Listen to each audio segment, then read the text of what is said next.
哦，好期待待会的游乐园哦。嘿，那你们等一下，上爱到马街。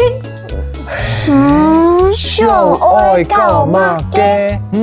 上爱到马街就是问你们想要玩什么啊？很多游乐设施哦。对耶，在游乐园里面有好多种游乐设施，要玩哪一个啊？玩云霄飞车，咻！不要吧，爱吃到坐云霄飞车，当电影奖哎。哈，阿迪古，你是在说？我是在说，我觉得坐云霄飞车很可怕，当电影奖啦。怎么会可怕？云霄飞车很刺激啊！什么不可怕？它这样咻咻咻咻咻，很快，很可怕。那阿迪古，你想要玩什么呢？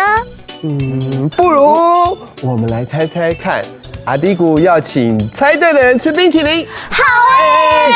你们怎么擅自帮我做决定啊？我先猜好了。阿迪古一定喜欢玩摩天轮。不是，它太高了，我会怕。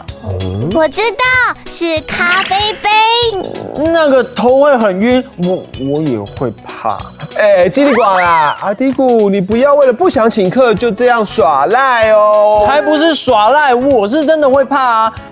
其实我最喜欢玩的是，小火车。小火车，为什么？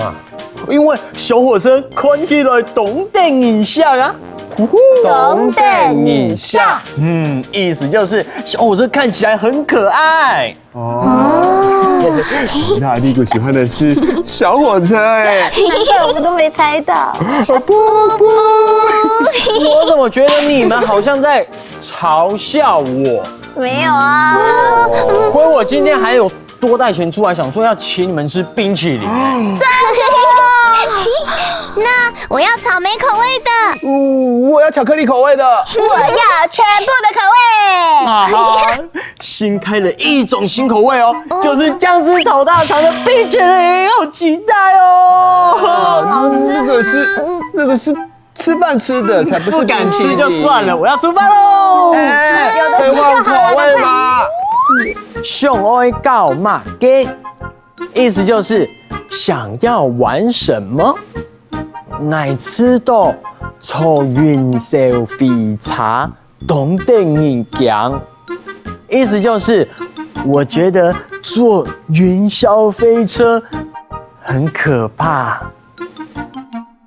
看起来当电影像。意思就是看起来很可爱。今天故事里面的客家话，大家有没有都学会了啊？学会了。很强哦！